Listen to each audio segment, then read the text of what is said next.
Hi. Hello. I'm going to be talking about something I posted today.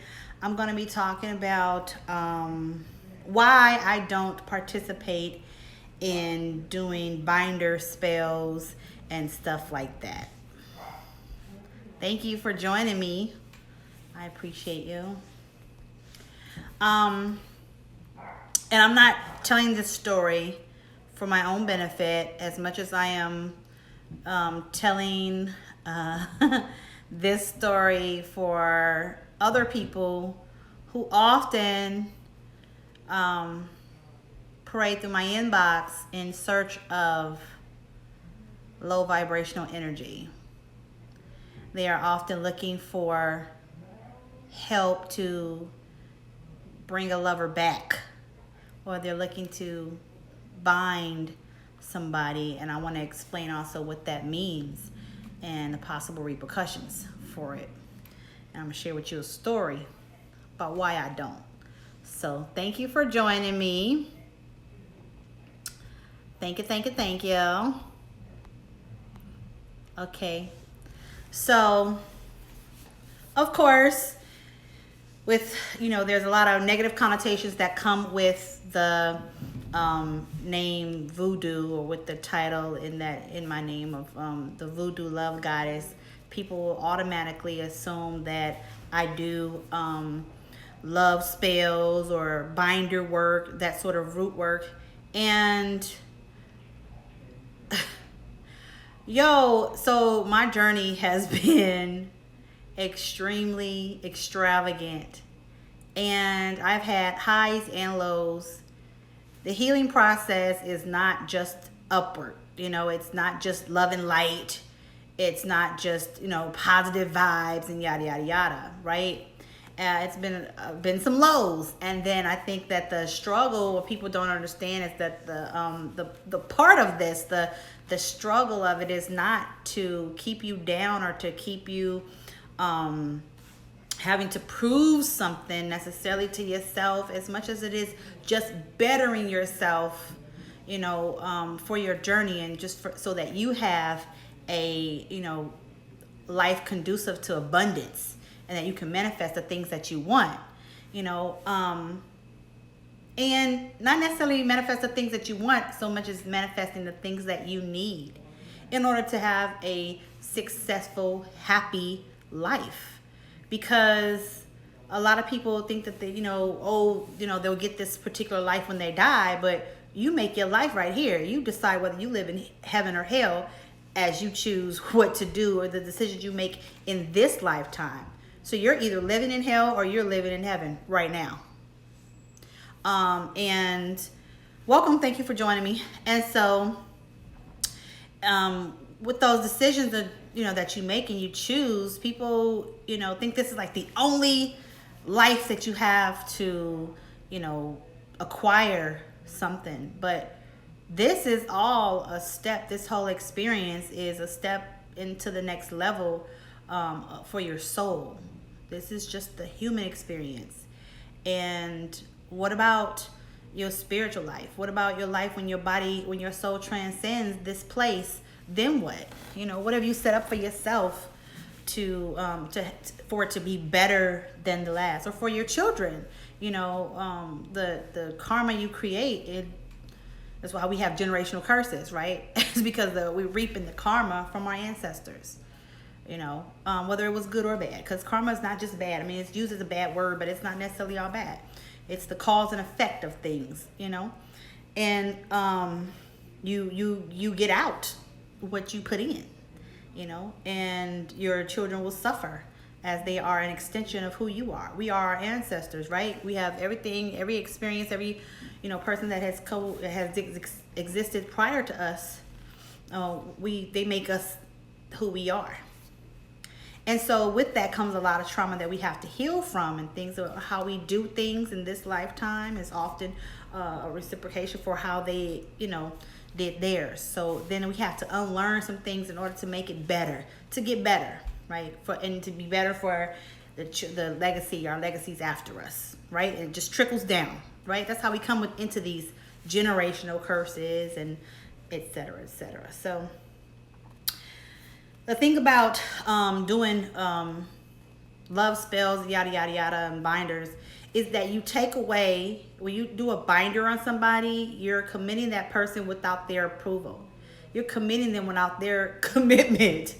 You know, you're forcing somebody. Ultimately, you are possessing them to do what you want. And that's usually very selfish of you. It's usually very low vibrational because it's just used to validate you, to give you control. Is people who do that are seeking, they're not seeking love, they're seeking control, because that's not true love at all. Love first starts with yourself, and you wouldn't want your divine rights taken away from you, so why would you do that to somebody else? And you know, to participate in that would bring my energy down. To take I don't need anybody to feed off of anybody else's energy to build myself up. That's for self-hating ass people.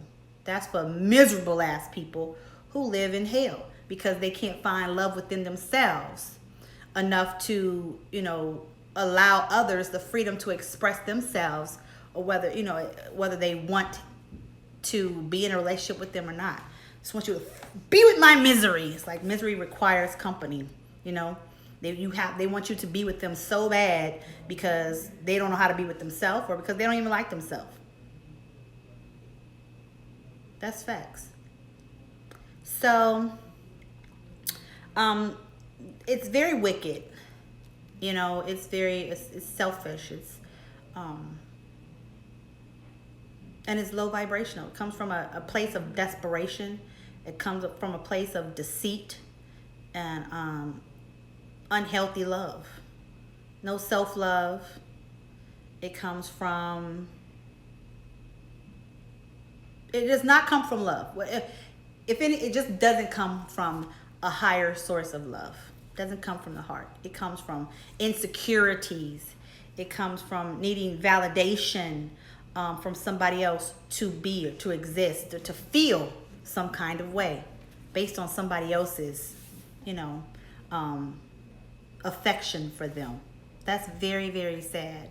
So I wanted to share a story with you that I wrote, and it's about my experience, because if you haven't seen one of my lives before, I did one maybe about a month ago about my experience with spell work and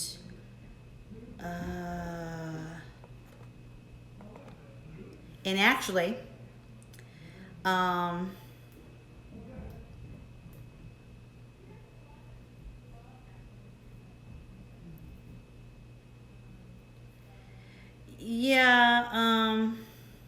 it's anything but love.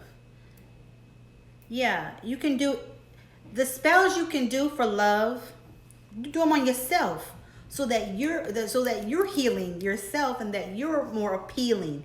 It doesn't necessarily, versus a binder spell where you're targeting somebody to take control or take possession of their divinity, of their right to choose. You're taking mind control of them. It's a psychic attack.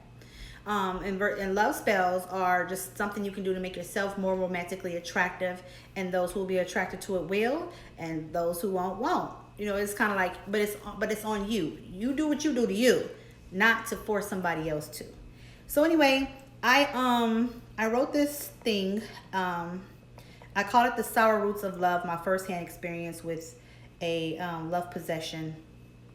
And I state that as the self-proclaimed voodoo love goddess, I consequently attract people who seek love spells and works of magic to acquire romantic relationships and love. Everybody wants love, and everybody is deserving of love, yes. But most people are not really looking for love when they're asking for this stuff. They're looking for control over people. And people who are looking for love are probably looking for love in all the wrong places, or looking for love for the wrong reasons, right? I believe in the natural attraction of the divine feminine influence, the divine masculine influence, right? I don't believe in, nor do I participate or encourage or promote the use of root work, magic, to pursue love. Using magic to prize a relationship is not a way to gain true love. The method is sinister and can wreak havoc on your karma. If not in this life, surely in the next life. To believe in past life experiences is to understand that even the actions in the present will affect that of the future. Honestly, doing root work and love spells just to get a person to be in a relationship with you that would otherwise choose not to is not even natural and is in fact not love at all. It's the grandest form of manipulation. It's abusive, period. And the people who choose to go this route are not seeking love. They're seeking control of another person. And they're seeking this because the issue stems from other issues, internal issues. Using such extreme measures are an act of desperation, and it's also an indication of very low self-esteem and a lack of faith in a higher source. That means you don't have no faith in God to bring you who's meant for you. You don't have faith to believe in the divine is what has for you what's for you. You want to force it, right? That's a whole different kind of complex. It's gonna be hard for me to get through this. So thank you for being patient with me, because this is a story that is very personal, and yeah. Okay. I want to get right to it. That it's taking away somebody's divine right to choose. A person's divine right to exist, actually, because it's a person cannot exist without making choices. That was given to us by God. That's divine. That's in us. We ain't got to ask nobody to do what we do. We ain't got to ask nobody to live or to make the choices. That is something that was bestowed on us by the divine. We have a right to do that. So when somebody takes away your right to choose, they're taking away your life. They're taking away your freedom. It's a spiritual arrest. Okay? And it's not fair to do that. Okay. I'm going to get to the good part. Oh, this is no wonder. Okay. Here I go. Bring this in for you. Back in my oh Lord. Hold on. Okay.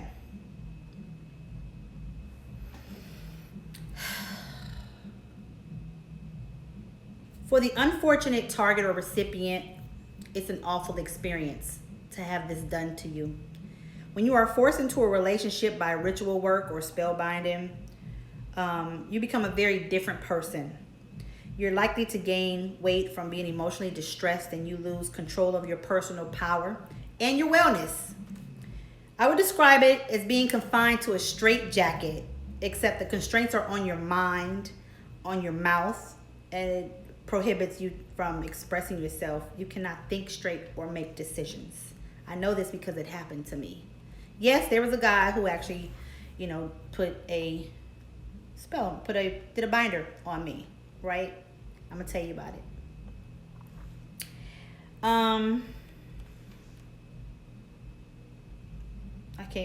My hands are shaking, so I'm trying to move this computer screen so I can read what I wrote. I didn't recognize myself or who I became for that 2 years. I was at such an autonomous time in my mid-30s. I was single with no children. I had a really good job in mortgage banking. I was frequenting the gym, losing weight, doing my thing, just being content and happy in my singleness. I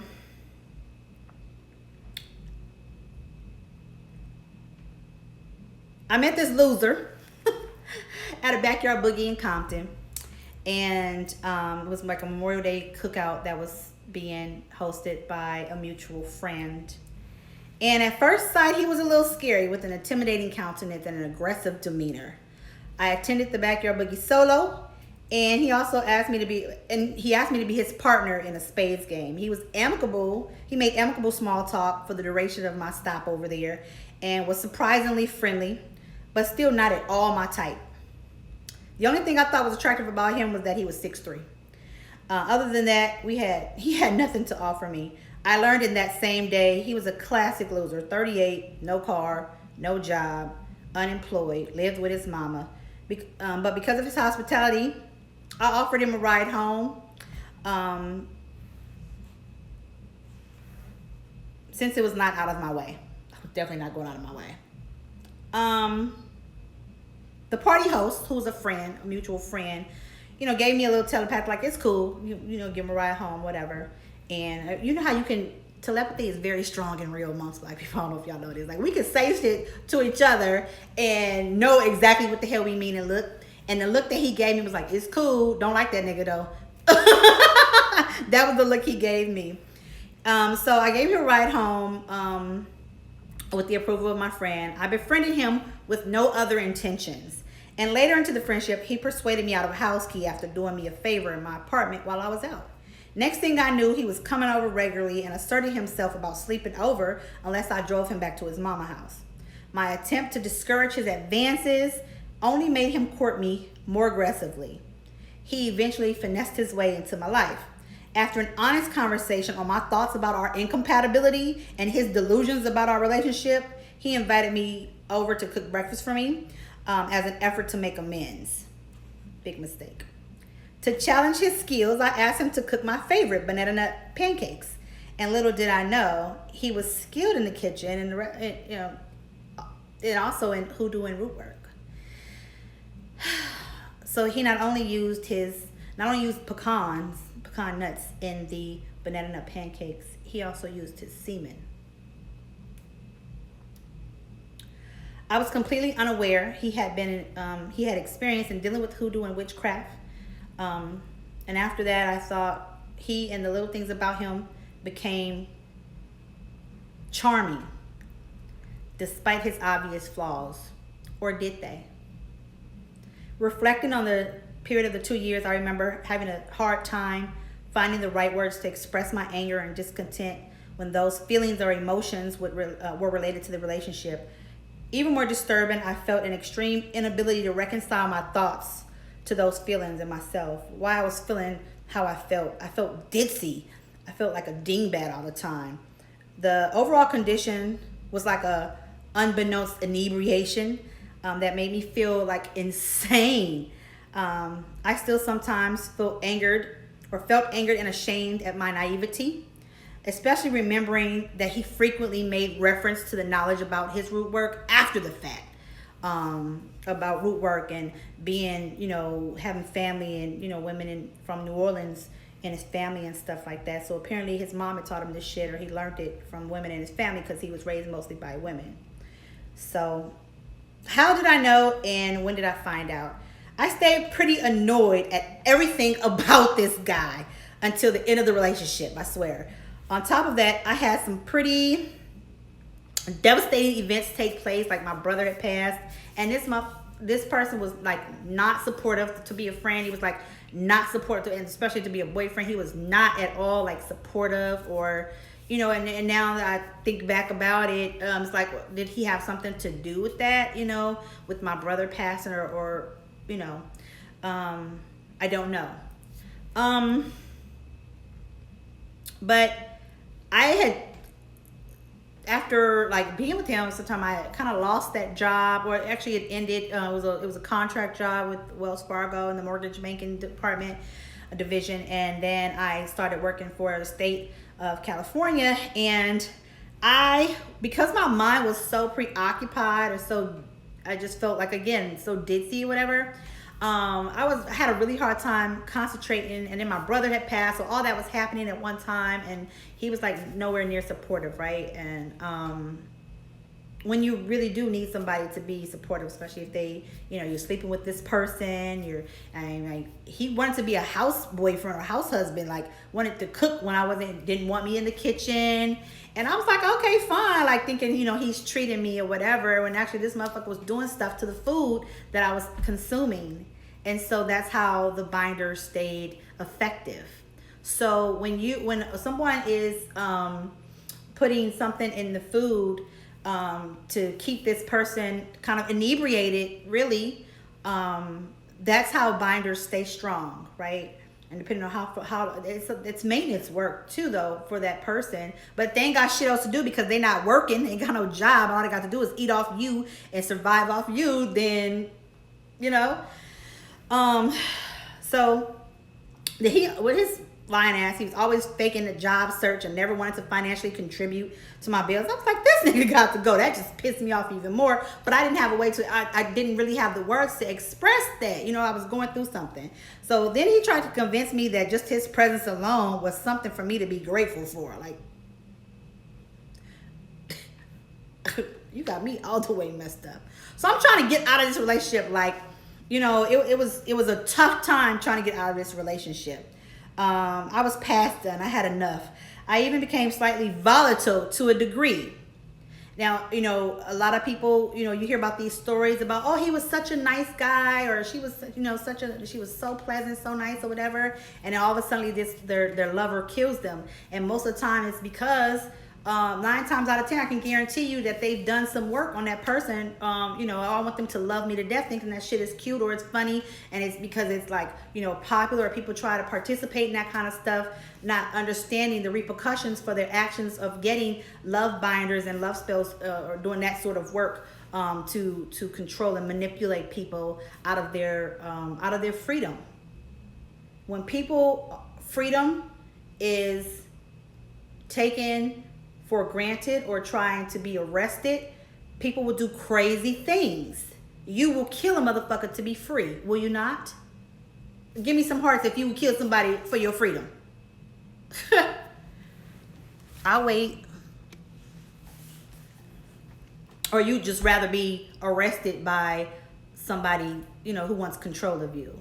If somebody tries to take control of you, you're going to fight to the death. Okay? So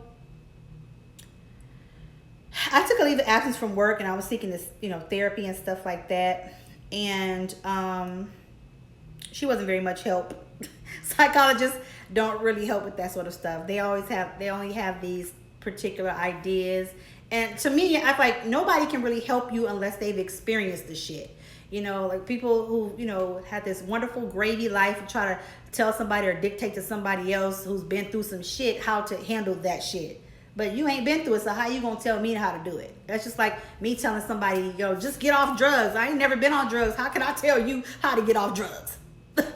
It makes sense, right? It's like, ain't no amount of schooling can tell you, nobody can tell me from no textbook how to help somebody like that. I got to refer you to somebody I know who's been through that experience, because experience is the real teacher. That's where you get the real wisdom from. That's where you get the real knowledge. You feel me? So anyway, what I started doing to get out of that situation, it's so funny. I got introduced to essential oils. That was just like the very shallow part of it, like the sheet of like ice on top of it. But I got into doing stuff that I liked to do. I wanted to get out and play softball. I was a softball player. I had my own teams back in California, and I had a lot of fun doing that. Getting outdoors, exercising, right? Changing my diet. That helps you start to realize, you start to gain more clarity, because your system is cleared of negativity and toxicity, right?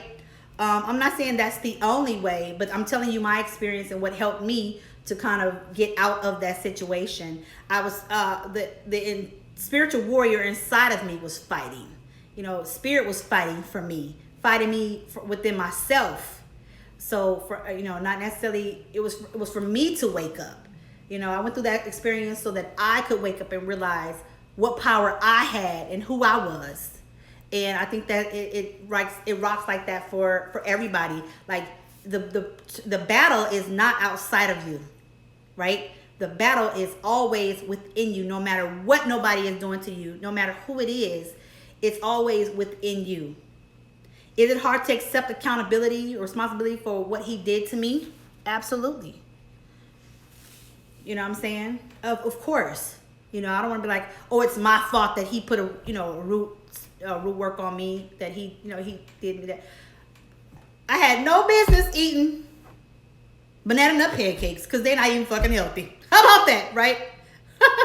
had I not tried to challenge him, or even, you know what I'm saying, if I just kept my boundaries and said what I said about not wanting to even be in that sort of relationship with him, I would have never had semen put in my banana nut pancakes. I wouldn't have ate it, and I wouldn't have been in that predicament.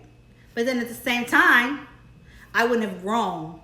I wouldn't have had that experience, you know what I'm saying, to make me as wise as I am. Okay? Ashe. So,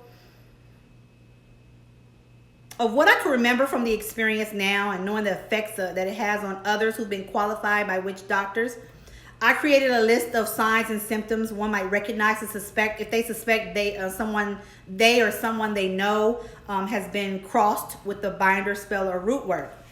And so, let me give you that.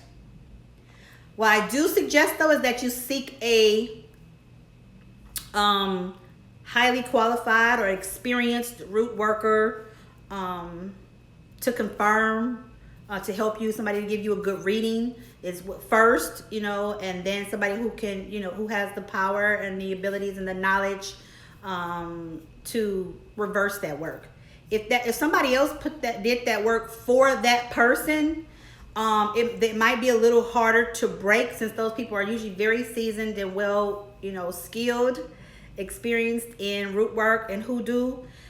It might be a little harder because the source is not in direct contact, and so it's a little harder and it's a little more expensive, and that's where people get like driven to murder people.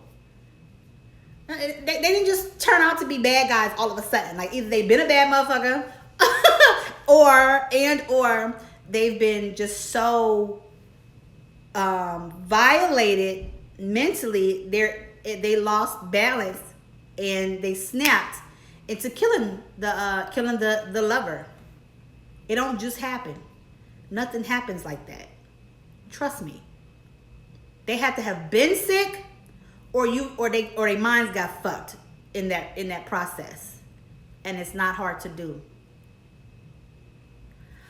How did you remove put your questions in the question box, y'all, please, for me, because I do want to answer y'all questions, and I don't want to like skip nobody and stuff like that. So if you would use that little question mark thing, and I want to answer your questions about how if I don't already answer them in this, when I'm finished reading you my article, what I wrote about this experience. Let me say that to those who choose to commit this violent offense toward another, despite having heard my story, I pray you find the power to uncover the wounds in your heart through the path of healing. My hope is that you use that same energy instead to love yourself, because no love is greater than that which is within. True love comes to those who first love themselves. If you are not getting the kind of love you desire from someone else, Spirit probably needs you to fix something within you first. It's likely there is an unaccounted void or psycho-emotional wound that requires healing within you. For others who have the unfortunate luck of being so extremely desired that someone would go to such measures to force you into a relationship and make you love them, my advice to you is to protect your energy. Remain vigilant. Beware of others' intentions with having the pleasure to know you. Be inquisitive about people's motivations and goals in life. Consider where you might fit into that scheme and how they figure they may be able to benefit from associating with you. There are many people with the same interests, but limit your associations with people who are mutually beneficial. Okay? You can't get down with everybody. Everybody is not going where you're going. Everybody's not on your level. They just not. period. So, you know, I should have known. It should have been, it was on me to be like, this motherfucker, I already knew. It was like, so it was like right there apparent. Like, I fell in love with the, earthly wise, I fell in love with the potential. We can't do that. He fell in love with the potential. Is this person actually working towards some goals? Or are we feeding them goals? No ma'am. Grown ass people. We can't babysit no grown ass men. And men can't raise no girls for a wife to be his woman. Okay? It works both ways. So I would encourage you to not even pursue those people. Not even allow those people to pursue you. Hit that shit dead. Make that shit dead in the water. Kill it. Because if they're not on your level now, they probably ain't going to be, or they can meet you where you are. You continue to grow and you continue to level up. Don't allow people to bring you, down to that level and wait for them or whatever have you. And I'm speaking from experience. Ashe, thank you.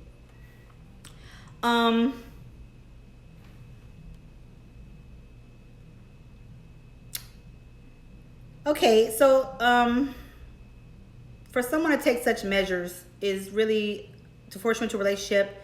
Just protect your energy.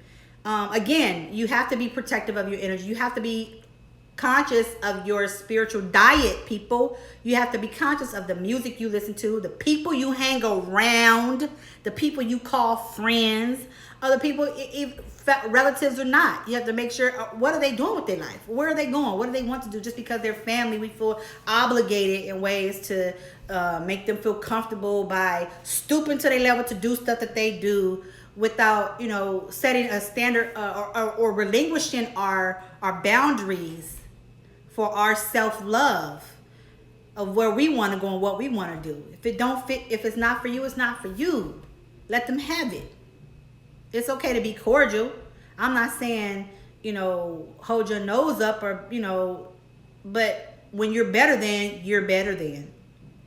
And we have to stop allowing ourselves not to feel better than certain situations so that we vibe higher, so we don't stay on a low vibrational level to make other people fucking comfortable because they not stepping up, because they don't want to grow and elevate their consciousness. Fuck them people, period.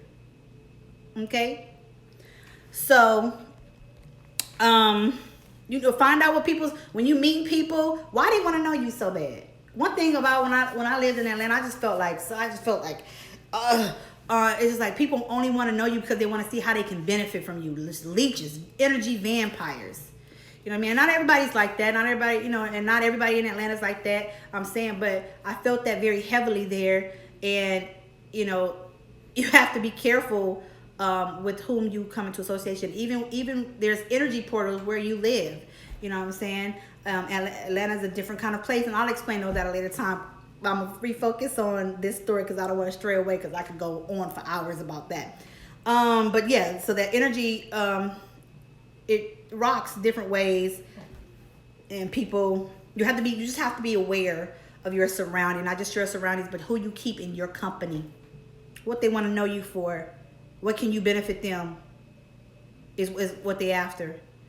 Make sure they have something you can benefit from. Then y'all can be friends. Because you got something I can gain, I got something you can gain. All right, cool. We can work this out. But you don't let nobody take advantage of you. You feel me? Okay. Oh, I feel like my eyelash coming off.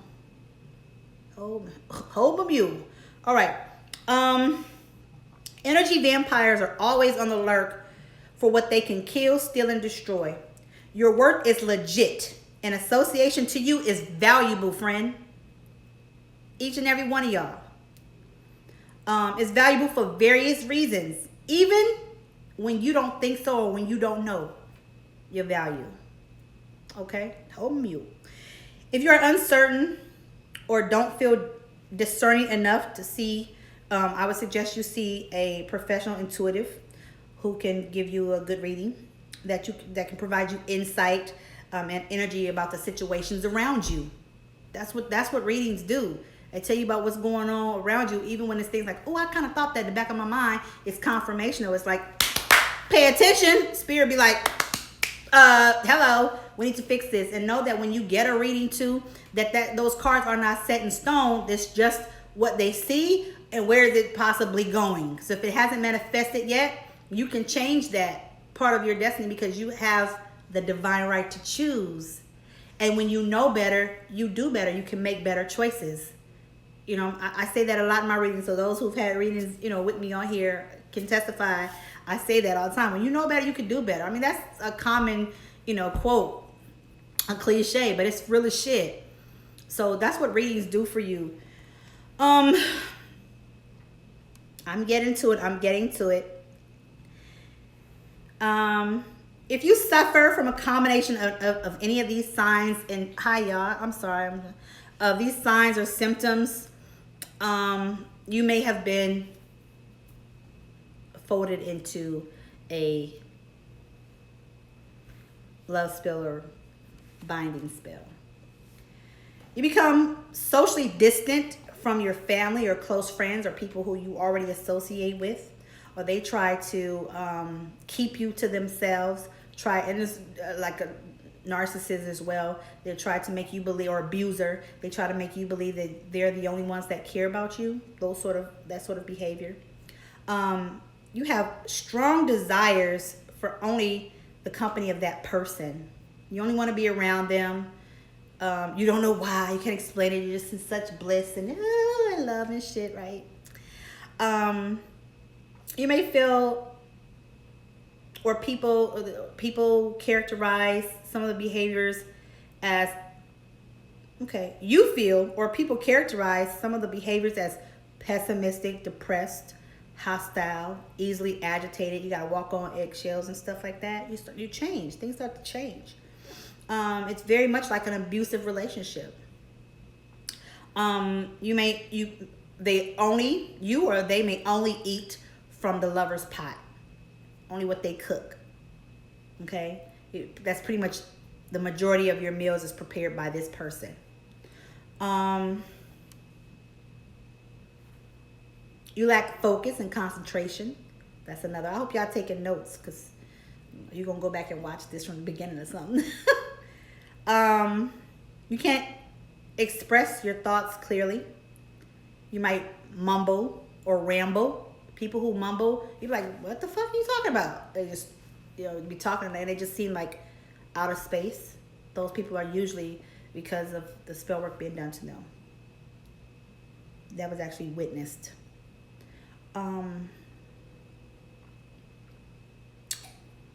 You just don't feel like yourself. You feel like something's not quite right, but you can't put your finger on it. You feel like you can't really explain what it is, right? And another thing, one of the things that I came up with is that you gain a considerable amount of weight, or you lose a considerable amount of weight for some reason. It's because you don't have control over your wellness, over what's going into your body. Poor spiritual diet, basically. Doing disruptive or destructive things to the self. So lots of lack of self-love. People start to lose that when they lose themselves in a binder spell and root work. So if a binder spell or root work is not properly terminated, be forewarned that a victim can become fiercely enraged when their host denies them or tries to end the love affair. That's why they snap and start killing motherfuckers. Such a passion is brewed over the course of a root. It can literally drive a target to love them to death. And if they can't have you, nobody can have you type shit. This is the person that's put under a spell. They'll love you to death. And they will kill you because they don't want nobody else to have you. That's how mad people are driven. And because the victim's divine freedom is essentially violated, his or her volatile actions are warranted. If you live by universal laws, like cause and effect, there's essentially no measurement or reprieve for such a personal offense. There's no laws of the land that's put in place for somebody to have done that. I have thoughts of killing that motherfucker? Absolutely. If you think you know someone or you've been bewitched by their partner, don't try to convince them of their condition. Don't go like, I think he got a loot on you out there, because that's just going to drive them more towards the negative energy. It's going to drive them to that person. They don't want to hear it. They'll stop talking with you at all, because they don't feel like you support their relationship type shit. It's a brainwashing, honestly. Getting them to believe you is that they are in an unhealthy situation is very difficult to prove. So I would just give them hints and hope they come around, honestly. Encourage them, enlighten them spiritually. Outdoors, exercise, change of diet, eating right, getting rid of clutter. That's what you can do. Be a positive reinforcement. But if you try to hold a mirror up to them, it's going to be very difficult, and you could possibly lose your friend or loved one to that situation, unfortunately. Okay, I'm gonna ask some questions because I see I got some here. Hey y'all, thanks for coming in.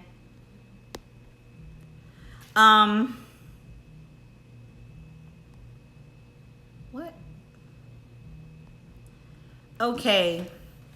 Can you put a love spell on someone without knowing you have? No, because it's about intentions. Big Homes 214 asks, can you put a love spell on someone without knowing you have? No, you cannot. Because it requires you to set intentions, and your intentions are powerful. Especially if you're trying to yield the will of someone else. Another question he has was, so how did you know he put it on you, and did that experience make you want to practice voodoo? Oh, voodoo. Well, I did not know until I don't think I was actually practicing. I'm gonna say practicing voodoo at the time, because I don't practice voodoo in the religious sense. I rock with Lua rock with me, that have showed themselves to me, and I am voodoo. So it's just that's not a becoming thing. I've always been that way. I just didn't know. But when I became more aware of that realm of, and got involved in witchcraft, I had a diviner, a beautiful witch. She advised me of it, and it was, what she said was absolutely accurate, and I was just so shocked, like, holy fuck. It kind of happened that way. It was a holy fuck moment for me. But it's not why I started to practice voodoo. I would help people do that sort of work in the beginning because of the monetary gain and enthusiasm, or not enthusiasm, but sensationalism of it. So, but when I realized, and when it was revealed to me through spirit and meditation, like, you don't have to do that shit. I was totally, my own love life was becoming a wreck, and that ain't right. Because again, everybody wants love, right? It's just a matter of where we're looking for it, and why we're wanting it, right? So it's really a matter of me clearing my own path and fixing my own shit, doing my own shadow work, and healing myself, to realize, like, if I'm not going to do that for myself, I'm not going to do it for nobody else either, or I'm going to damage myself, put myself in harm's way, put myself in the negative. I want my cup to overflow. Don't you want your cup to overflow? Don't be putting me in that situation.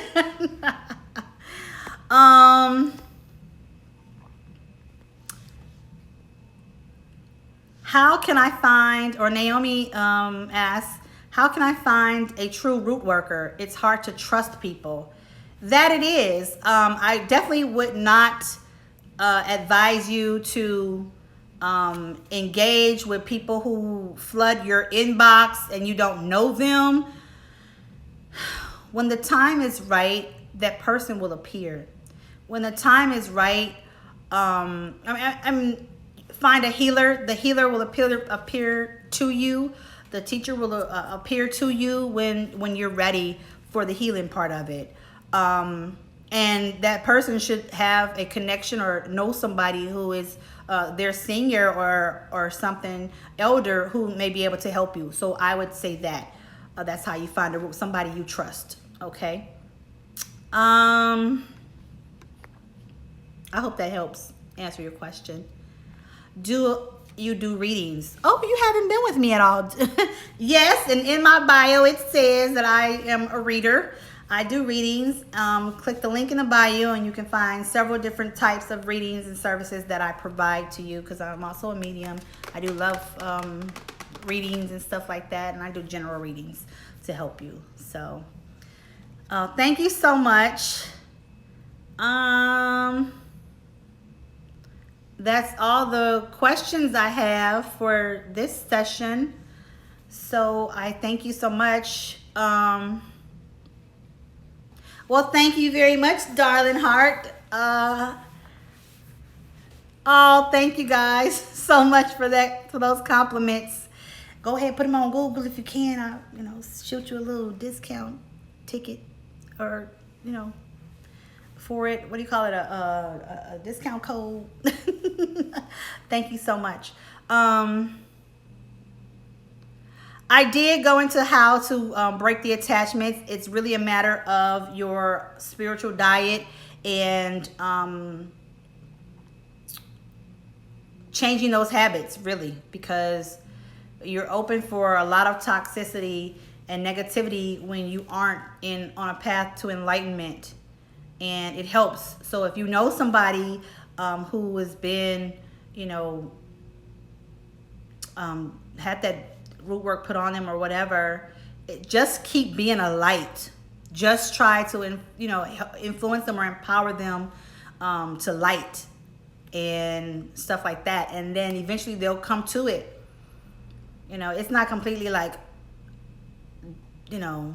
hard, like it'll never end, because that, like I said before, it takes maintenance for a root worker to keep doing that stuff to you, keep putting that on you, and it's gonna cost somebody. Eventually they can't maintain it, because again, your ancestors and the power, your spirit guides are watching over you and defending you and fighting for you, even when you don't think they are, even when you don't know they are, or believe in them. They are working on your behalf to better you, and you go through a situation because it's meant for you. It's meant for your higher purpose. So I will be saving this live, and I'm also trying to get this article sold too. My ex keeps coming back despite being blocked. That's different too. That's protection. That's protection work. I do protection work. I do healing. My thing was, I'm not doing the work to try and manipulate or hurt people. I don't even have like a vindictive bone in my body. A lot of times when people have done shit to me, the shit went right over my head. Then it was like later I realized, like, oh, that bitch tried to be slick. But my ancestors, the Loa, are always watching out and protecting me in ways that don't have to be disruptive or violent, or they're just protecting my head, protecting my spirit, protecting my heart from so I can easily forgive. I don't have to harbor anger and resentment at people or be offended by ignorance, because I'm good. And I would encourage you too to read the book, The Four Agreements. It's been like my Bible since I've been on this journey.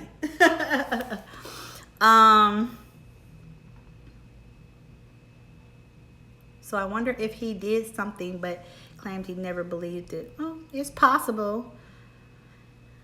Yes, love spells are intentional. Thank you so much for your support. Yeah, you of course, people who are in a relationship and they are of their, or they know that someone is probably doing something to them, should probably stop having sex with them, should probably stop eating their food. Just start doing what's best for you. Just start doing what's best for you. Clearing your body will help you clear your mind, help you think more, bring you more clarity, and make your energy lighter. Because when you're under this, and I'm speaking from experience, when you're in this situation and under a binder or spell, you feel lethargic, you feel sleepy a lot, you feel nasty after eating, like you just feel nasty. And then you start clearing away that energy, like you skyrocket out of that situation when you start changing your diet, when you start, being active and, getting it off of you. So the two are definitely the two are definitely related. Your spiritual diet as well as your living diet.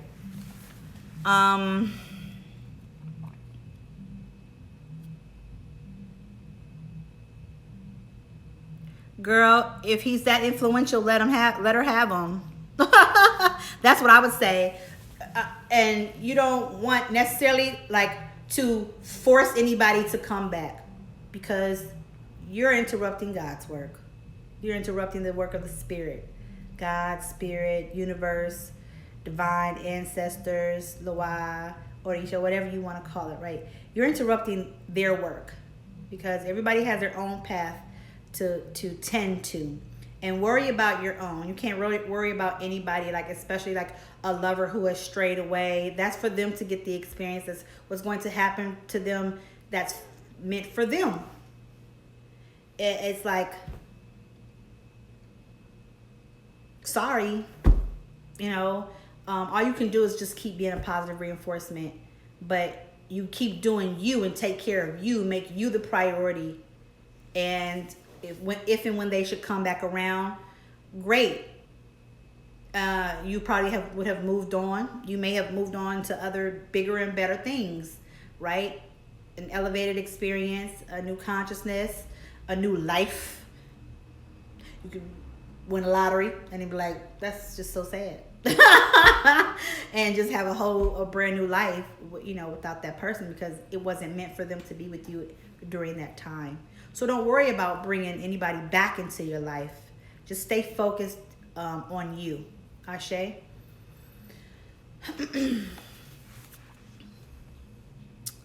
Well, if you've missed any of this information from this live, I hope that you go back and rewatch it. I hope it helps those who have an experience or an inkling about something being wrong in their life or in their love life. And I hope that you seek healing from that trauma. And even for the people who choose to go that route and put a love spell or a binder on somebody, I just pray for them, pray for their hearts, because they need it the most in a real way. And you can't really even worry about them too much too, other than pray for their heart and hope they keep it moving, because they probably gonna be a snail when they come back in the next life. They probably gonna be the slime that they are of a snail when they come back to, when they reincarnate. They're probably gonna be a very lowly animal in the next life. That's because of what they've chose to do in this life. And what you choose to do, you're responsible for what your soul, what your children are going to reap. You know what I mean? I hope that makes sense. Well, I'm glad. I'm glad that you got something from this. Yeah, break your attachments to those people and change your spiritual diet. Watch what you eat. Don't eat from everybody. Make your own food. Raw foods or raw diet to start is an excellent way to start changing your eating habits, to clean your system out. It's a complete aura cleanse. An aura cleanse, honestly. I I'm talking about like your house, cleaning your garage, cleaning your closets. All that is extremely helpful in getting rid of old stuff from your life, or attachments to things like that, the things that don't help you. So I hope you have a wonderful evening, and thank you for joining me. It was a pleasure for you to join me. I appreciate you so much. You guys have a wonderful evening. Thanks.